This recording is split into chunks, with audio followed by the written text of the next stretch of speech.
Good evening friends, ETA business school में आपका स्वागत करता हूं। फ्रेंड्स, जब आपका पोर्टफोलियो माइनस हो जाए यानी रेड हो जाए तो आपके पास क्या स्ट्रैटेजी होनी चाहिए इसको ग्रीन करने के लिए। देखिए, अगर हम 3 साल से मार्केट के अंदर हैं तो ये सिचुएशन हमारे साथ हमेशा आती है।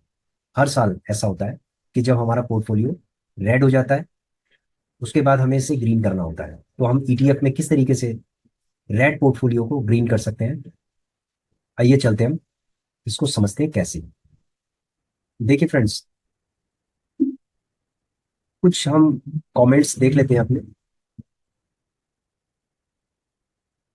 प्रवीण पांडे जी ने लिखा है, सर सीपीएसई ईटीएफ इतना भाग चुका है, फ्यूचर में 276% का रिटर्न कैसे देगा। देखिए प्रवीण जी, क्या महंगाई बढ़ेगी नहीं? क्या प्रोडक्ट के रेट उतने ही रहेंगे? क्या इन्फ्लेशन रेट नहीं बढ़ रहा है क्या?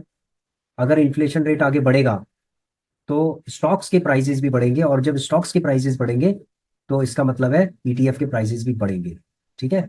तो कुछ ऐसे ईटीएफ हैं जो, ये समझ लीजिए कि इंडस्ट्रियल जो इंडस्ट्रीज है, ठीक है, जो प्रोडक्शन है, मैन्युफैक्चरिंग है, उससे डायरेक्ट इसका रिलेशन है। ठीक है। जब वो प्रोडक्ट को मैन्युफैक्चर करते हैं और एक्सपोर्ट करते हैं विदेशों में तो उनका रेवेन्यू बढ़ता है। ठीक है, उनका रेवेन्यू बढ़ता है, और जब उनका रेवेन्यू बढ़ता है तो उनके स्टॉक प्राइसेस भी बढ़ते हैं। ठीक है। तो इसीलिए ये डिपेंड करता है कि जो भी स्टॉक है यानी कंपनी है, उसके जो प्रोडक्ट हैं वो विदेशों में एक्सपोर्ट हो रहे हैं या नहीं हो। यदि वो इंटरनली हमारे कंट्री के अंदर इंटरनली अगर वो कंजप्शन में यूज हो रहे हैं तो शायद उसका रेट हो सकता है कि कम हो, धीरे धीरे बढ़े। लेकिन जो एक्सपोर्ट करते हैं उनका रेट बहुत तेजी से बढ़ता है। ठीक है। तो सीपीएससी के अंदर आप ये देखिए कि कौन कौन सी ऐसी कंपनियां हैं जो अपने प्रोडक्ट्स को एक्सपोर्ट करते हैं। ठीक है। उसके बाद आपको समझ में आ जाएगा कि इसका रिटर्न इतना किस तरीके से हो सकता है। अगर ये भागा है तो आगे भी ये भागेगा। सर, आप कभी कभी अपना पोर्टफोलियो दिखाते हो, एक वीडियो द्वारा बनाओ कि पोर्टफोलियो शो करके कि गिरती मार्केट में, ताकि हमें हौसला भी मिले और एवरेजिंग कैसे करनी है वो भी शो हो जाए। वेरी गुड संदीप जी, आपका जो क्वेश्चन है बहुत बढ़िया क्वेश्चन है। I think it is the best question. ठीक है, कि स्टॉक मार्केट के अंदर इस समय जो रिसेंटली अगर आपने बाय किया होगा तो आपका पोर्टफोलियो माइनस पक्का हुआ होगा। ठीक है, हमारा इससे पिछले साल भी हमारा माइनस हुआ था, हमने उसको ग्रीन किया। ठीक है, एक बार हम आपको दिखा देते हैं। सबसे पहले दिखाते हैं हम। ये देखिए, ये 32,000 का हमने जो प्रॉफिट बनाया है, सबसे पहले हमारा जब हमने इन्वेस्टमेंट किया था तो हमारा पोर्टफोलियो 3% माइनस हो गया था। 3% के बाद -4% हो गया था, -4% के बाद 4.5% माइनस हो गया था। हमने धीरे धीरे करके धीरे धीरे करके इसमें इन्वेस्टमेंट करते गए, तभी तो ये 267 ट्रेड हो गए। देखो 267 ट्रेड कैसे हो गए, क्योंकि इसके अंदर बहुत सारी इन्वेस्टमेंट की गई है, एवरेजिंग की गई है, तभी जाके ये इतने सारे ट्रेड हो गए। ठीक है। तो 32,000 रुपये हमने प्रॉफिट बनाया है। ठीक है, इस प्रॉफिट को हमने री इन्वेस्टमेंट किया है फ्रेंड्स, तो इसका मतलब है कि हम इतना प्रॉफिट ये बना चुके हैं। और हमें जो सेव हुआ है फ्रेंड्स, 10,000 के आसपास हमें ब्रोकरेज से सेव हुआ है, इसको हम चलो इंक्लूड नहीं करते। ठीक है, लेकिन हमारा जो प्रॉफिट है वो इतना है। अगर हम किसी और डीमेट अकाउंट में होते तो ये 32,000 में से ये ब्रोकरेज अगर निकल गया तो इसका मतलब 22,000 के आसपास ही हमारा प्रॉफिट होता, क्योंकि ये तो माइनस कर देता। तो अभी हमें 32,682 रुपये का प्रॉफिट हुआ था। हमने वो विड्रॉ भी किया है, और विड्रॉ करने के बाद हमने क्या किया, दोबारा से हमने री इन्वेस्ट किया। तो फ्रेंड्स ऐसा है, अपना जो पोर्टफोलियो है वो मैं दिखाता हूँ आपको। आप देखिए, मार्केट के अंदर इतना तहस नहस हो रही है कि हमारा जो पोर्टफोलियो है वो -5 यानी अप्रोक्सीमेटली 6% माइनस चल रहा है। वो भी ईटीएफ के अंदर चल रहा है, तो स्टॉक्स के क्या हाल होंगे फ्रेंड्स। ठीक है, स्टॉक में तो ये समझ लो बहुत बुरी हालत हो गई है, 20-20% लोगों का नीचे गिर गया है। ठीक है। अब यहाँ पर हम किस तरीके से हम इसको ग्रीन में करेंगे, इसके लिए हमें दो चीजों की जरूरत है। एक तो फंड की जरूरत है। ठीक है, कि हम फंड्स अपने पास रखें एवरेजिंग करने के लिए। नंबर टू, हम कैसे एवरेजिंग करें, यानी कि एक स्ट्रैटेजी आपके पास होनी चाहिए कि किस तरीके से हम ये एवरेजिंग करें। क्योंकि एवरेजिंग आप अगर इसको करेंगे, ठीक है, मार्केट कहेगी आपको कि आजा बेटा लगा तू, लगा इसके अंदर। आप क्या करेंगे, एक ही दिन के अंदर सारा लगा देंगे, 2 दिन के अंदर सारा लगा देंगे। ऐसा नहीं करना आप। जब आपको पता नहीं है कि सपोर्ट कहाँ बन रहा है, यानी मार्केट का डाउन पॉइंट क्या है, बॉटम क्या है मार्केट का, जब आपको यही पता नहीं चल रहा है तो किस तरीके से आप सारा फंड लगा सकते हैं? आप सारा फंड बिल्कुल नहीं लगा सकते जब तक कि आपको ये नहीं पता कि इसका बॉटम कहाँ बन रहा है। तो मार्केट का भी बॉटम का पता ही नहीं चल रहा है, क्योंकि एफ आईज डी आईज इतना सेल कर रहे हैं मार्केट के अंदर कि उन्होंने इतना तहलका मचा दिया है। आप ये समझ लीजिए कि बहुत बुरी हालत हो गई स्टॉक्स वालों की। लेकिन हमारे लिए यहाँ पर बड़ी अच्छी अपॉर्चुनिटी है फ्रेंड्स। ठीक है, ये सिचुएशन हमारे साथ पहले भी आई थी। देखो मार्केट इस टाइम इतनी, मतलब क्रैश होने के बाद भी हमारा पोर्टफोलियो सिर्फ -5% है।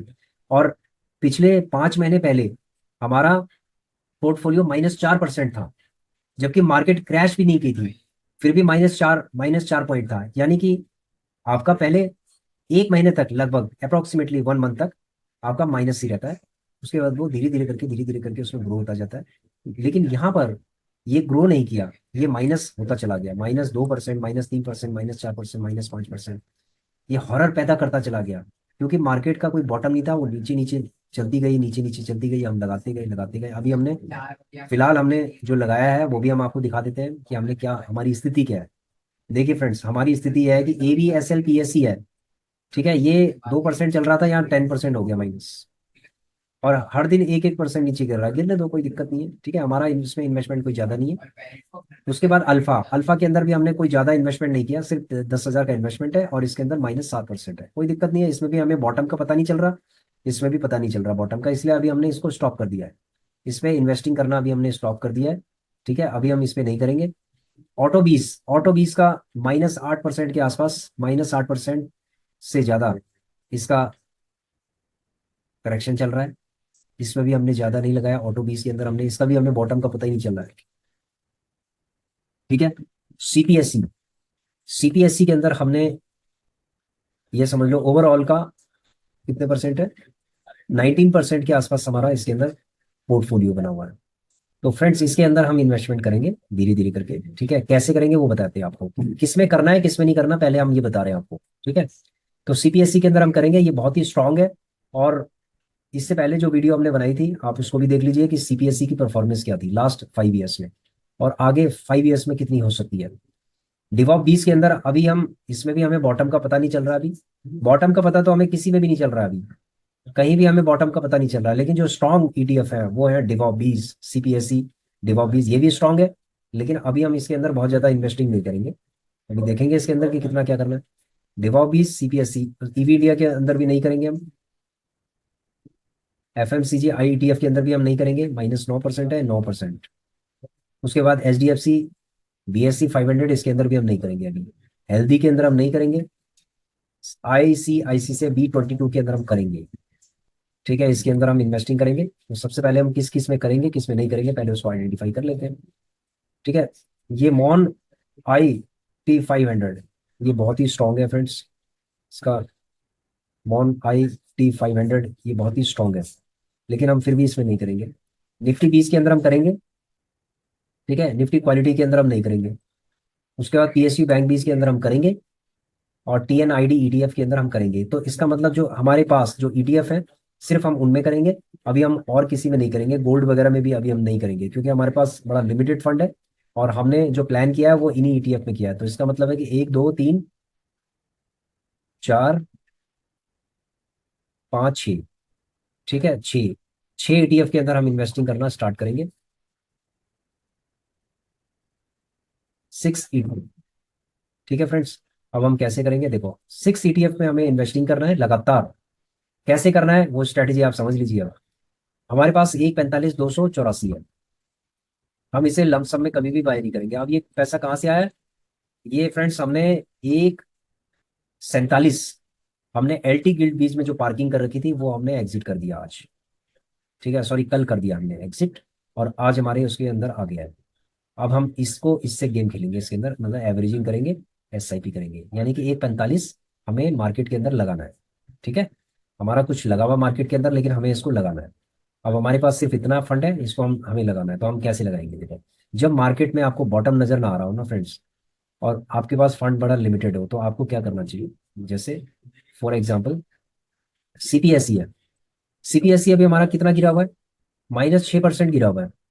ठीक है, -6% गिरा हुआ, और डेली वाला अगर ये गिरता है, यानी कि यहाँ रेड होता है, यहाँ तो रेड है ही, यहाँ तो रेड रहेगा अभी। लेकिन यहाँ पर अगर रेड होता है, आपको डेली वाले पे फोकस करना है, इस पे। डेली प्रॉफिट एंड लॉस पे आपको फोकस करना है। और जो ईटीएफ मैंने बताए हैं हम उन्हीं पे करेंगे। जैसे सीपीएससी का मैं बताता हूँ। तो सीपीएससी के अंदर मुझे कितने बाई करने हैं? 6, ये लगभग 7 है, और ये 7 हो गया लगभग। तो इसका मतलब मैंने 7 क्वांटिटी मैंने बाई करनी है अगर ये नीचे गिरता है। अगर मान लीजिए यहाँ 1% होता है तो 6, 7 और 1 8 हो गया, यानी कि मैं 8 बाई करूंगा। अगर यहाँ 2% नीचे गिरता है तो जो इसका यहाँ पर माइनस परसेंटेज है उसको इस माइनस परसेंटेज से ऐड कर देना है। उतनी क्वांटिटी आपने लेनी है। ठीक है, आपने आड़ा तिरछा नहीं लेना, सिर्फ इतना लेना है। बस इसको आप करते रहिए। इस स्ट्रैटेजी को हमने पहले भी किया है और उसमें हमारा 30,000 प्लस भी हो गया था। ठीक है, और हमने लगातार इसको बुकिंग करते गए करते गए। ठीक है, एक एक ईटीएफ को हमने आराम आराम से हमने प्रॉफिट बुक करते गए, कोई जल्दीबाजी नहीं की हमने। पूरे 15 दिन के अंदर हमने 15 ईटीएफ एग्जिट किए होंगे, और वो भी सारे प्रॉफिट में किए होंगे। कोई 2,000, कोई 1,500, कोई 1,000। ठीक है, और उसके अंदर इन्वेस्टिंग भी हमारी बड़ी लिमिटेड थी, कोई बहुत ज़्यादा इन्वेस्टिंग नहीं थी। तो यहाँ पर भी हमारी लिमिटेड इन्वेस्टिंग है, कोई बहुत ज़्यादा इन्वेस्टिंग नहीं है कि हमने लाखों रुपए लगा दिए हैं। ठीक है, कोई बात नहीं, लिमिटेड है। लिमिटेड गेम खेलेंगे और प्रॉफिट करेंगे। ठीक है, तो सीपीएससी के अंदर इस तरीके की स्ट्रेटजी है। और सेम स्ट्रेटजी डिवॉप 20 के अंदर है, यानी 5% है। 1% के आसपास ही हो गया तो 6 क्वांटिटी आप इसको लेके डाल दो। आपको 6 क्वांटिटी लेनी है, ज्यादा नहीं लेना। देखो रेट चाहे इसका कितना भी है, चाहे 80 है तो 6 ये ले लिया, 8 6 48, मतलब आपका लगभग 450 के आसपास आपका हो गया, 450 के आसपास। ठीक है, उसके बाद हो गया आपका ये आईसीसीआई B22 है, जैसे ये लगभग 5.5 के आसपास हो गया, 1% हो गया। तो ये हो गया 6 और एक 7, यानी कि 7 क्वांटिटी आपको इसके अंदर लेनी है। ठीक है, 7 क्वांटिटी हो गई। उसके बाद है निफ्टी 20 के अंदर है जैसे, तो ये 5 हो गया, लगभग 5 के आसपास ही हो गया, तो 5 क्वांटिटी आपने इसके अंदर ले ली। ठीक है, 5 क्वांटिटी बहुत है। 1,000 के आसपास हो गया, 1,100 के आसपास हो जाएगा ये। तो ये बहुत है। ठीक है, आज ये गिरा है तो ये। उसके बाद है पीएसयू बैंक बीच में, ये 5% है, ये लगभग 5% ही हो गया दोनों को मिला के। तो इसका मतलब है कि हमें 5 क्वांटिटी लेनी है। तो फ्रेंड्स इसी तरीके से हमें काम करना है। जब ये डेज PNL गिरेगा तभी हमें बाई करना है, और कितना बाई करना है ये भी मैंने आपको बता दिया है। ठीक है, ये हम क्लियर हो गया। दूसरी स्ट्रेटेजी है, हमें बाय नहीं करना है जब ये ग्रीन हो जाए, यानी कि डे PNL अगर ग्रीन हो गया तो हमें बाय नहीं करना है। यानी कि एक है बाय और एक है नॉट बाय। ठीक है, दोनों स्ट्रेटेजी के पार्ट है, बाय एंड नॉट बाय।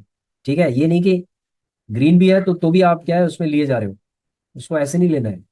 उसको सिर्फ रेड कैंडल जब बनेगी, यानी कि आपका डेज PNL जब रेड होगा तभी आपको लेना है। और आपको परसेंटेज की कैलकुलेट, मतलब परसेंटेज के हिसाब से आपको इसको लेना है।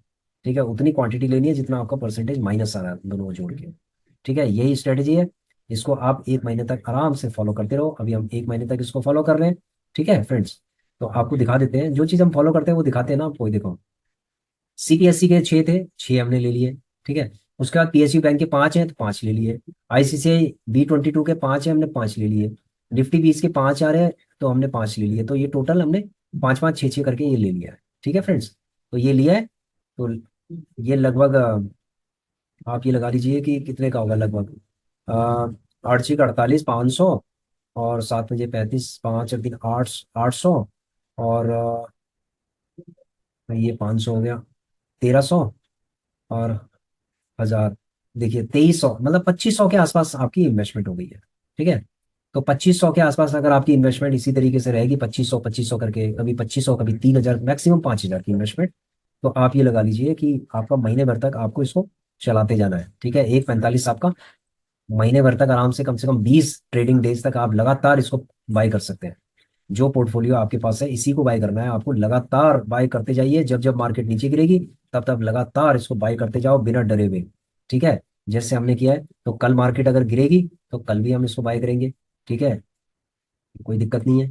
तो कहने का मतलब है कि जब जब मार्केट नीचे गिरेगी तब तब हम इसको बाय करते जाएंगे, और यही हमारी स्ट्रेटजी है फ्रेंड्स। ठीक है, तो आशा करता हूँ कि फ्रेंड्स, संदीप जी, कि आपको हमने सेटिस्फाई किया, अपना पोर्टफोलियो दिखाया, और पूरी आपको स्ट्रैटेजी भी बताई है कि हम किस स्ट्रैटेजी के साथ काम कर रहे हैं और एवरेजिंग कैसे कर रहे हैं। ठीक है, ये सारा हमने बताया है। और इससे पहले भी हमने इस स्ट्रैटेजी के थ्रू 32,000 रुपये बनाए। ठीक है, 32,000 रुपये बनाए, और इसी तरीके से इस स्ट्रैटेजी के थ्रू हम बिल्कुल बनाएंगे। ठीक है, जैसे जैसे हमारा फंड लगता रहेगा हम बनाते जाएंगे बनाते जाएंगे। और एक चीज और है, हम कभी भी 500 600 रुपये में नहीं निकलेंगे इसके अंदर। ठीक है, लगभग मतलब हमें एटलीस्ट कम से कम 1,000 रुपये एक ईटीएफ से, हमें 1,000 रुपये जब तक नहीं मिलेंगे तब तक हम निकलेंगे नहीं इसके अंदर, चाहे हमें 2 महीने हो जाए। समझ गए फ्रेंड्स? तो अगर हमारे पास 10 ईटीएफ है तो 10 दूनी 20,000 रुपये हम लेके निकलेंगे इसमें से। ठीक है? तो ऐसे करके हमारा प्रॉफिट बनेगा, और हमें बिल्कुल भी कोई भी डर नहीं लगेगा। मार्केट के अंदर एंट्री करने में कोई डरने वाली बात नहीं है। ठीक है, आप आराम से लेते रहो। अभी हमें बॉटम ही नहीं पता इसका। ठीक है, इसीलिए तो हम ये वाली स्ट्रैटेजी अपना रहे हैं। अगर हमें बॉटम पता होता है इसका, तो हम कौन सी 5 वाली स्ट्रैटेजी अपनाते हैं, यानी कि हम क्या करते कि 5 पार्ट्स में इसको डिवाइड कर देते। टोटल 6 ईटीएफ है। देखिए, टोटल 6 ईटीएफ है, यानी कि 1 1.5 लाख के आसपास है। 6 ईटीएफ है। 6 ईटीएफ को अगर हमने 5 से डिवाइड कर दिया तो 5,000, नहीं तो हम क्या करते हैं इसमें 5 5 हज़ार रुपए की इन्वेस्टमेंट करते हैं। तो अभी 5 5 हज़ार की इन्वेस्टमेंट की जगह पे हमने क्या है, 2.5 2.5 हज़ार की इन्वेस्टमेंट कर रहे हैं। ठीक है, नहीं तो हम 5 बारी में इसको लगा के और एक तरफ कर देते हैं। लेकिन हमें अभी बॉटम नहीं पता, इसीलिए हमें ये इस स्ट्रैटेजी को फॉलो करना पड़ रहा है। ठीक है फ्रेंड्स? तो आशा करता हूँ कि आपकी ये वाली स्ट्रैटेजी समझ में आ गई होगी, और धीरे धीरे करके काम करो ताकि आपका फंड भी जो है खत्म ना हो। और मार्केट जब रिवर्स मारेगी तो आराम से ये जो आपको दिख रहा है ना, -2500 दिख रहा है, ये आपको 2500 प्लस दिखेगा। ठीक है, जो जो माइनस दिख रहा है, ये -600 दिख रहा है, ये 1,000 दिखेगा इसकी जगह पे। ये 1,200 रुपये माइनस दिख रहा है, इसकी जगह पे आपको 1,500 रुपये 2,000 रुपये प्लस ही दिखेगा। ठीक है, ये -800 रुपये आपको दिख रहा है, ये 1,000 रुपये दिखेगा। सीपीएससी में -2,800 के आसपास दिख रहा है, ये आपके कम से कम 4 से 5 हज़ार रुपये आपको दिखाई देगा अगर ये ट्रेंड पकड़ लिया इसने सही। ठीक है फ्रेंड्स? तो ऐसे करके आप धीरे धीरे करके आप इन्वेस्टिंग करते जाएं, करते जाएं, करते जाएं। ठीक है, कोई घबराने की जरूरत नहीं है। नेक्स्ट जो है कमेंट क्वेश्चन है, 5 लाख से ईटीएफ कौन सी स्ट्रैटेजी है, कृपया मार्गदर्शन करें। नरेश कुमार जी, ऐसा है, 5 लाख रुपए अगर आपके पास है, ठीक है, 5 लाख रुपए अगर आपके पास है, तो हमारी पुरानी वीडियोस हैं, आप वो देख लीजिए उसके अंदर। ठीक है, पुरानी वीडियोस हैं, आप उसके अंदर देख सकते हैं। गूगल शीट आप देख लीजिए, गूगल शीट का आप प्रयोग कर सकते हैं। और अभी जो 5 लाख में आप अगर करना चाह रहे हैं, तो सब आपके लिए सबसे बेहतर है, आप गोल्ड बीज के अंदर आप काम करें, सिर्फ गोल्ड बीज के अंदर काम करें। ठीक है, स्ट्रैटेजी बड़ी सिंपल है कि करंट प्राइस पे आपको 1 लाख रुपए का गोल्ड बीज ले लेना है, और उसके बाद आप ये समझ लीजिए 1 1 रुपए नीचे आप लगाते जाओ, 1 1 लाख रुपए, 5 लाख हो गए। और आराम से आप इसके अंदर सेफ्टी के साथ, 100% सेफ्टी के साथ आप गेम खेलते रहो। जैसे जैसे 2 2 2.5 2.5 हज़ार 3 3 हज़ार आपका होता जाए, वैसे मार्केट से निकलते जाओ और एंट्री करते जाओ, और पैसा निकालते जाओ गोल्ड से। तो गोल्ड से जो पैसा आपका निकलेगा, एक तो 100% मतलब सेफ इन्वेस्टमेंट है। दूसरा, जो गोल्ड से पैसा निकलेगा, ठीक है, वो थोड़ा बहुत निकलता रहेगा, निकलता रहेगा। उसके आप अदर ईटीएफ आप ले सकते हैं। यानी जो प्रॉफिट से जो पैसा, आपका जो प्रॉफिट निकलेगा, उससे आप थोड़ा थोड़ा करके, थोड़ा थोड़ा करके, जैसे 1,500 1,500 200 ऐसे करके आप अलग अलग पोर्टफोलियो बनाए ईटीएफ का। जो टॉप क्लास के मैंने 11 ईटीएफ के बताए हैं, उनमें आप धीरे धीरे करके अपना पोर्टफोलियो को डेवलप करें। यानी 5 लाख से आप पैसा कमाओ, और जो आपका प्रॉफिट होगा उससे आप अदर ईटीएफ, जो 11 टॉप क्लास के जो ईटीएफ है, उनको धीरे धीरे करके लेना स्टार्ट करो। यानी एक तरफ आपका पोर्टफोलियो बिल्ड हो रहा है, और दूसरी तरफ आप ट्रेडिंग कर रहे हैं। ट्रेडिंग सबसे ज्यादा सेफ अभी है गोल्ड पे। ठीक है, गोल्ड का ये समझ लो कि ये बॉटम ही है, इससे ज्यादा नीचे नहीं जाएगा गोल्ड। मैक्सिमम 60 तक जा सकता है गोल्ड, 60 के बाद ये ऊपर की तरफ बाउंस बैक कर जाएगा। तो इसीलिए मतलब हम लोगों का, मेरा ये इसमें जैसे आपने क्वेश्चन जो पूछा है, ठीक है, तो जो मेरा व्यू है वो मैंने आपको बताया, बाकी आपकी मर्जी है। Thanks for watching this question. अब मैं के टी में कौन सा ईटीएफ लें गिरी हुई मार्केट में, अभी मार्गदर्शन करें। गिरी हुई मार्केट में देखो फ्रेंड्स, नरेश कुमार जी, अगर गिरी हुई मार्केट है, ठीक है, अगर गिरी हुई मार्केट है, तो गिरी हुई मार्केट के अंदर आपको सिर्फ टॉप क्लास के ईटीएफ ही लेने हैं, जो मिड कैप के मिड कैप के आप मत लीजिए अभी। अभी सबसे पहले आप, अगर आपके पास फंड है तो लार्ज कैप के, जैसे निफ्टी 50 है, आप उसको ले लीजिए। निफ्टी 50 का ईटीएफ कौन सा है? निफ्टी 20 है, तो आप निफ्टी 20 आप ले सकते हैं। ठीक है, आप अपना पोर्टफोलियो पहले डेवलप करें। देखो, होता क्या है ना, आप लोग ये पूछना स्टार्ट कर देते हो सर कि हम रेगुलर इनकम कैसे बनाएं, रेगुलर इनकम कैसे बनाएं, रेगुलर इनकम कैसे बनाएं। रेगुलर इनकम फ्रेंड्स तब बनती है जब आप एक पोर्टफोलियो को बिल्ड करते हैं। सबसे पहले धीरे धीरे करके आप इन्वेस्टिंग करना तो स्टार्ट करो। पहले एक पोर्टफोलियो तो बिल्ड कर दो। ठीक है, छोटा सा पोर्टफोलियो बिल्ड कर दो, 2 4 5 लाख का पोर्टफोलियो पहले बिल्ड कर दो। बिल्ड जब आप करेंगे धीरे धीरे करके, तो उसके अंदर 10 20% का उसके अंदर ऑटोमेटिक प्रॉफिट आएगा। फिर आप जब आपका पोर्टफोलियो अच्छा खासा हो जाए 5 लाख से ऊपर का, तब आप धीरे धीरे करके आप ट्रेडिंग में आना स्टार्ट कर दो। तो एकदम से क्या होता है कि आप 50,000 रुपये 1 लाख रुपए लेके आते हो, कहते हो कि सर हमें ट्रेडिंग करनी है ईटीएफ के ऊपर, और हमें इसके अंदर अच्छा खासा पैसा भी कमाना है। ये एक बहुत बड़ा फैक्ट है कि ईटीएफ में छोटे पैसे से आप ट्रेडिंग नहीं कर सकते। इसके लिए लगभग और लगभग मिनिमम 5 लाख रुपए चाहिए होंगे। ठीक है, आप, इसीलिए आपको कहा गया है कि आप सबसे पहले आप अपना ईटीएफ का पोर्टफोलियो बिल्ड करो, ताकि 5 लाख रुपए आपके पास हो या 10 लाख रुपए आपके पास हो, और 10 लाख रुपए से आप ट्रेडिंग स्टार्ट कर सकते हैं। ठीक है, आप एक दो ईटीएफ के अंदर भी स्टार्ट कर सकते हैं। एक वीडियो हम बनाएंगे कि एक ट्राइंगल है। ठीक है, ट्राइंगल का मतलब निफ्टी, निफ्टी बीस है, एलटी गिल्ड बीस है, और गोल्ड बीस है। ये तीन एक ट्राइंगल हो गए। इस ट्राइंगल के इस ट्राइंगल के थ्रू आप रेगुलर इनकम जनरेट कर सकते हैं। और वो जो रेगुलर इनकम जनरेट जब करेंगे, तो आपको दूसरे ईटीएफ के पोर्टफोलियो डेवलप करने पड़ेंगे।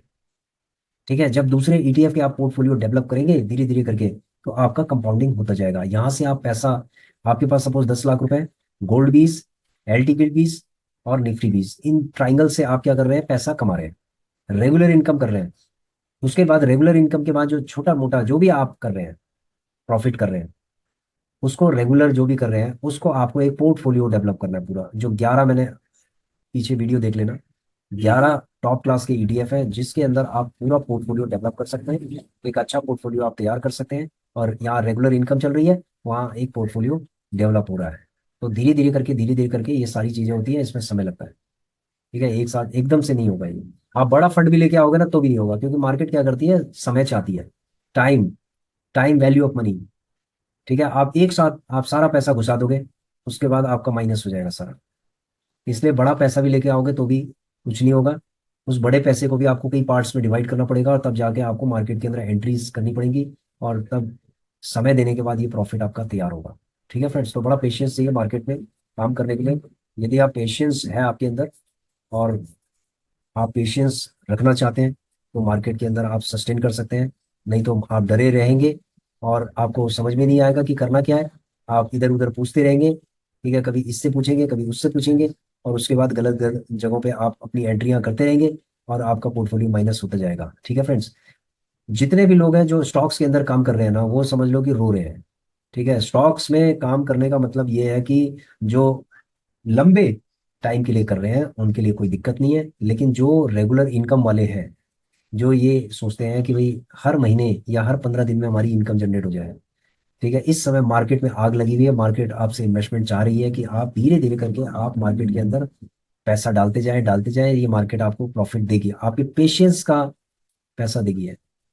ठीक है, जो आपकी पेशेंस जॉब है ना, ठीक है, उसका अवार्ड आपको मिलेगा पक्का। 1 महीने बाद मिलेगा, 1.5 महीने बाद मिलेगा, लेकिन मिलेगा। ठीक है फ्रेंड्स।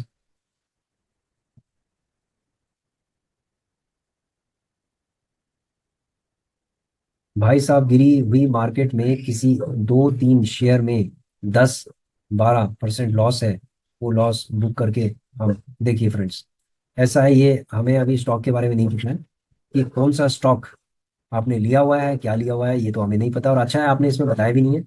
ठीक है, कुछ चीज़ें ऐसी हैं कि जो कमेंट में एकदम से बताना भी ठीक नहीं है। आपने जो भी लिया हुआ है कोई दिक्कत नहीं है, आप उसको लेके रखिए। ठीक है, अगर वो अच्छी कंपनी का है, पहले उसका जरा पोर्टफोलियो आप चेक कर लीजिए, उसका कंपनीज का, उसका बैलेंस शीट वगैरह चेक कर लीजिए, स्क्रीनर पे जाके आप चेक कर लीजिए, और या फिर मनी कंट्रोल में जाके चेक कर लीजिए। तो उसका लास्ट क्वार्टर, लास्ट 1 साल का आप देख लीजिए कि इसने क्या, इसका फंडामेंटल क्या है। अगर इसका फंडामेंटल अच्छा है स्टॉक्स का, इन तीनों स्टॉक्स का, तो आप उसको होल्ड करके रखिए। ठीक है, उसको अभी थोड़े समय के लिए आप भूल जाइए उसको। और अगर वो पेनी स्टॉक है, तो फ्रेंड्स मैं कुछ नहीं कह सकता फिर, क्योंकि पेनी स्टॉक का कोई पता नहीं है कि ये क्या कर रहे हैं। ठीक है, और इसमें से लॉस बुक करके और उसके बाद तब आप ईटीएफ ले रहे ना, कोई फायदा नहीं है फ्रेंड्स।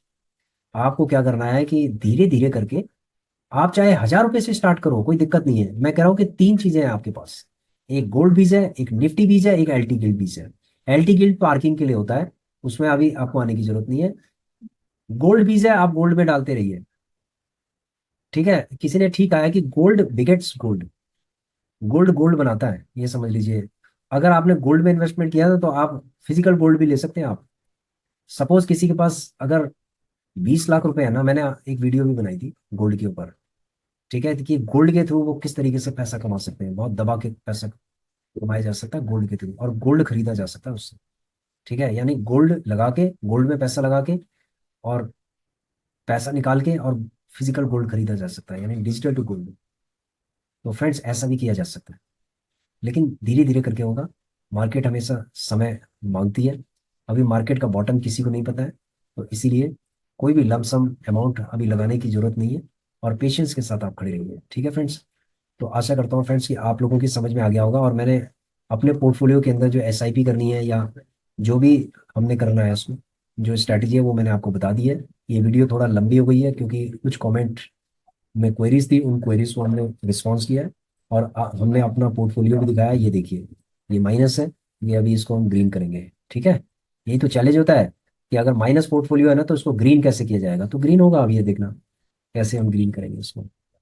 ठीक है, और हमने जितने भी हमने ईटीएफ लिए हुए हैं ना, हम एडिशनल इसके अंदर, मतलब रेयरली हम लेंगे इसके अंदर एडिशनली, कोई ईटीएफ की अगर जरूरत पड़ेगी तो बहुत रेयरली लेंगे, नहीं तो इसी इसी ये जो ईटीएफ में हमारे पास है पोर्टफोलियो के अंदर, इसी के अंदर ही हम ग्रीन कर देंगे इसको।